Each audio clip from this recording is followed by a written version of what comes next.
Baik, perkenalkan nama saya Zintin Alvar, NIM 310 7000 72210 390. Dalam hal ini ingin mempresentasikan tugas ujian akhir semester pada mata kuliah Job Analysis yang diampu oleh Pak Jan Pamuji. Untuk mempersingkat waktu, saya kira langsung saja kita masuk pada pengertian analisis jabatan.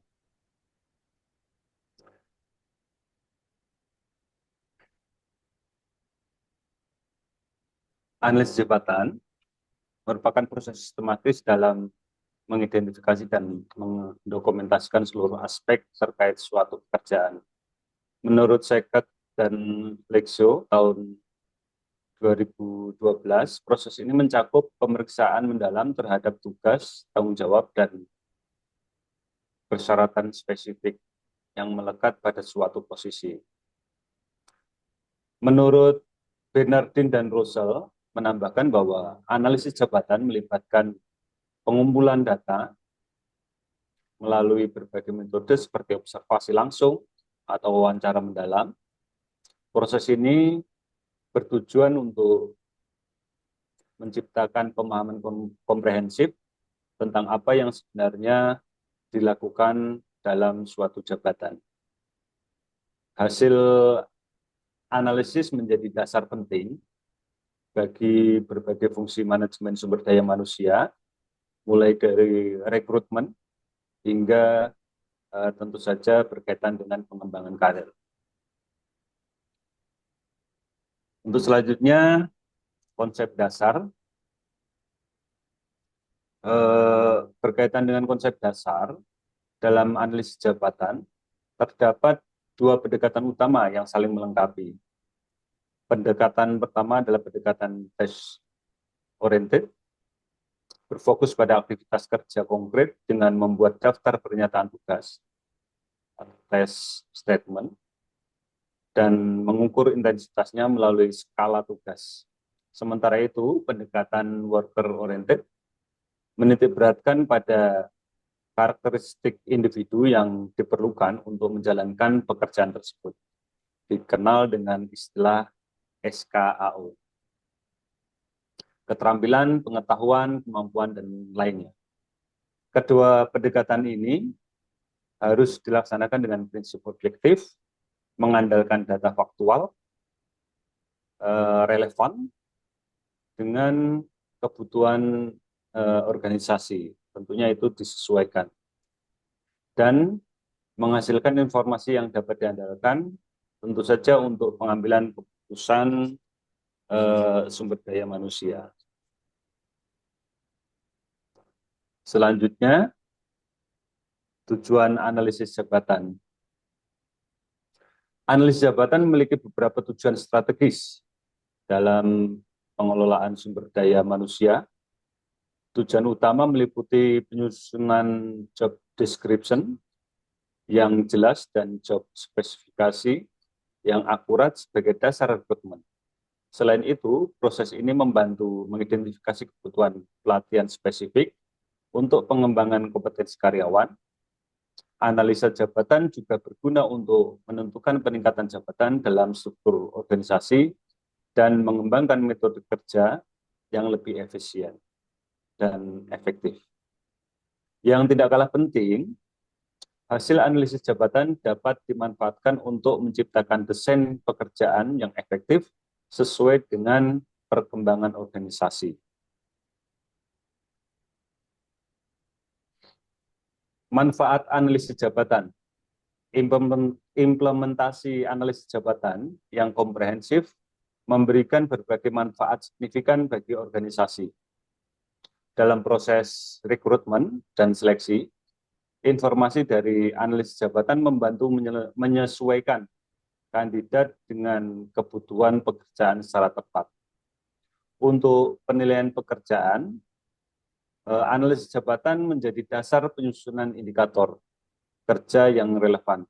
Manfaat lain mencakup penyusunan sistem kompensasi yang adil berdasarkan beban kerja dan tanggung jawab. Analis jabatan juga mendukung program pelatihan dan pengembangan karir yang terarah, serta memungkinkan desain ulang pekerjaan untuk meningkatkan efektivitas organisasi secara keseluruhan. Selanjutnya, metode pengumpulan data. Terdapat metode pengumpulan data dalam analisis jabatan yang dapat disesuaikan dengan kebutuhan organisasi. Wawancara dapat dilakukan secara individual, kelompok, atau dengan atasan langsung untuk mendapatkan perspektif berbeda. Observasi langsung memungkinkan analis melihat pelaksanaan pekerjaan secara nyata di lapangan. Melalui kuesioner dan log harian membantu mengumpulkan data dari pemegang jabatan secara sistematis. Metode khusus seperti investigasi insiden, investigasi insiden kritis berguna untuk mengidentifikasi aspek pekerjaan yang paling menentukan keberhasilan. Teknik lain seperti inventaris tugas dan grid reportorium memberikan kerangka struktur untuk menganalisis kompleksitas pekerjaan.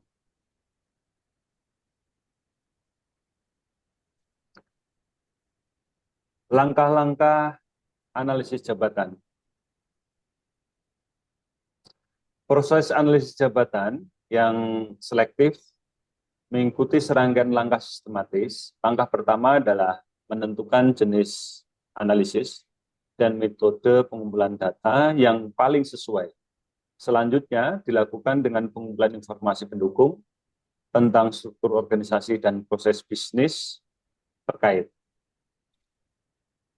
Pemilihan jabatan yang akan dianalisis perlu dipertimbangkan urgensi dan dampak strategisnya. Data yang terkumpul kemudian dianalisis secara mendalam untuk mengidentifikasi elemen kunci pekerjaan. Hasil dari diverifikasi dengan pemangku kepentingan sebelum disusun menjadi deskripsi pekerjaan dan spesifikasi pekerjaan yang komprehensif. Selanjutnya, komponen deskripsi pekerjaan. Deskripsi pekerjaan yang baik mengandung beberapa komponen esensial. Bagian identitas jabatan mencakup nama jabatan, departemen, dan atasan langsung. Ringkasan tugas memberikan gambaran umum tentang tujuan dan ruang lingkup pekerjaan. Deskripsi tugas dibagi menjadi tugas pokok berkala dan insidental untuk memberikan kejelasan prioritas. Komponen wewenang dan tanggung jawab menjelaskan batasan kekuasaan dan akuntabilitas memegang jabatan. Kondisi kerja menggambarkan tuntutan fisik dan mental pekerjaan, sedangkan hubungan kerja menjelaskan relasi dengan posisi lain dengan organisasi. Selanjutnya adalah komponen job spesifikasi. Spesifikasi pekerjaan berfokus pada kualifikasi yang harus dimiliki oleh pemegang jabatan, tingkat pendidikan formal menjadi persyaratan dasar yang harus dipenuhi. Pengalaman kerja terkait seringkali menjadi pertimbangan penting untuk posisi tertentu. Keterampilan teknis dan non-teknis dirinci secara spesifik sesuai kebutuhan pekerjaan.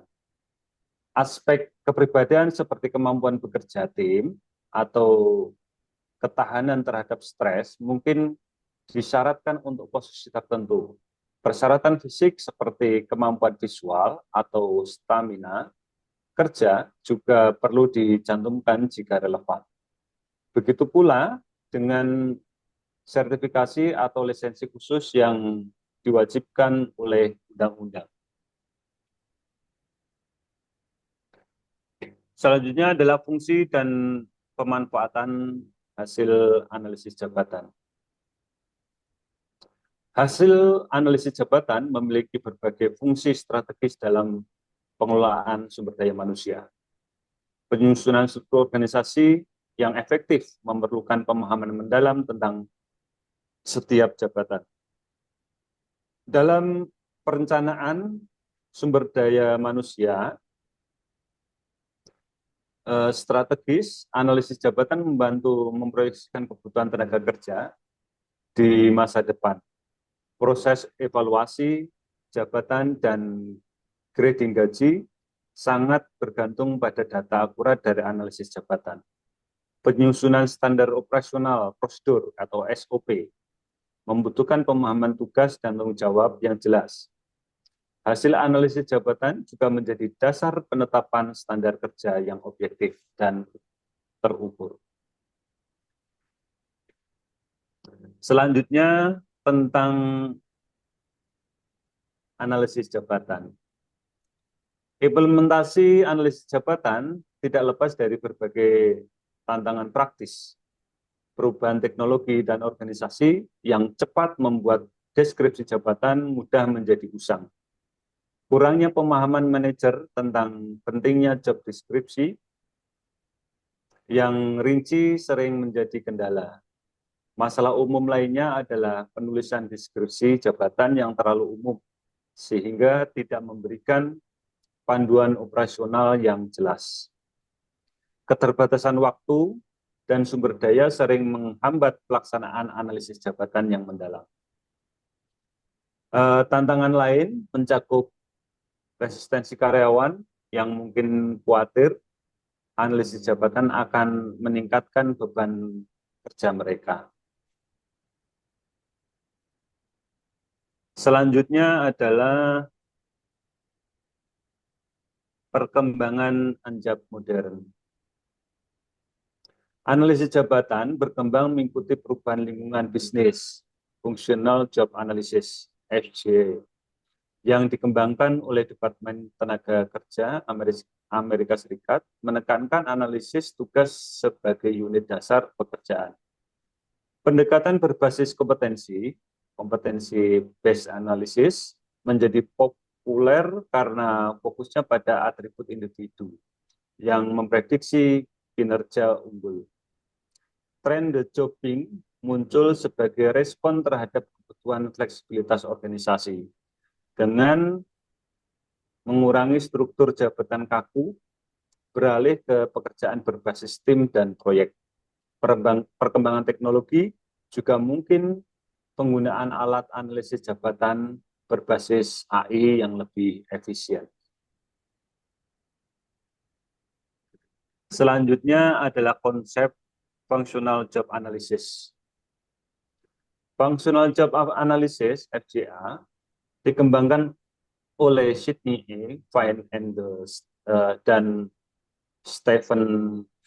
Crosshaw sebagai pendekatan komprehensif. FJA menganalisis 3 dimensi utama. Work, pekerjaan itu sendiri, worker, pelaku pekerjaan, dan work organization atau konteks organisasi. Berbeda dengan pendekatan tradisional, FGA memfokuskan pada teks berbagai unit analisis kecil daripada jabatan secara keseluruhan. Metode ini memiliki aplikasi luas, mulai dari rekrutmen sehingga desain pekerjaan. FGA menggunakan skala yang terstandarisasi untuk mengukur berbagai aspek pekerjaan, memungkinkan perbandingan antara jabatan. Pendekatan ini sangat berguna untuk organisasi yang membutuhkan analisis jabatan yang mendalam dan struktur. Selanjutnya, studi kasus yang sesuai dengan tugas UTS. Jadi studi kasus di APTGM menunjukkan pentingnya analisis jabatan yang tepat. Masalah utama adalah tingginya kesalahan dalam dispensing obat, job deskripsi dan job deskripsi yang tidak jelas. Solusi solusi yang diterapkan adalah menyusun deskripsi pekerjaan dan SOP tertulis untuk semua posisi termasuk apoteker, asisten apoteker, dan kasir. Hasil yang diharapkan meliputi distribusi kerja yang lebih seimbang antar staf. Implementasi ini juga diharapkan mampu mengurangi kesalahan dispensing secara signifikan.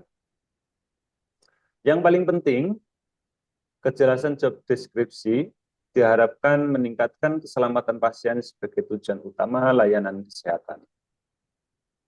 Selanjutnya, kesimpulan. Analisis jabatan merupakan fondasi penting dalam sistem manajemen sumber daya manusia modern. Proses ini memberikan kejelasan tentang peran, tanggung jawab, dan kompetensi yang diperlukan untuk setiap posisi dengan analisis jabatan yang baik. Organisasi dapat mencapai efisiensi operasional dengan meningkatkan keselamatan kerja. Di era perubahan yang cepat, analisis jabatan tetap relevan dengan berbagai adaptasi metodologis. Pendekatan berbasis kompetensi dan pemanfaatan teknologi tren utama pengembangan analisis jabatan. Organisasi yang ingin unggul perlu menjadikan analisis jabatan sebagai proses berlanjutan, bukan sekedar aktivitas satu kali. Implementasi ini hanya tambahan, saya kira, untuk pengimplementasian. Implementasi analisis jabatan yang efektif memerlukan komitmen manajemen puncak dan ketertiban semua pemangku kepentingan organisasi. Perlu mengalokasikan sumber daya yang memadai untuk melaksanakan analisis jabatan secara berkala. Pelatihan bagi analisis jabatan penting untuk memastikan kualitas hasil analisis. Hasil analisis jabatan harus dikomunikasikan dengan jelas kepada seluruh karyawan. Proses review dan update deskripsi jabatan perlu dilakukan secara periodik, menyesuaikan perkembangan organisasi. Dengan pendekatan yang sistematis dan berkelanjutan, analisis jabatan akan menjadi alat strategis untuk meningkatkan efektivitas organisasi secara keseluruhan. Mungkin itu yang bisa saya sampaikan, kurang lebihnya tolong mohon dimaafkan. Cukup sekian. Terima kasih. Assalamualaikum warahmatullahi wabarakatuh.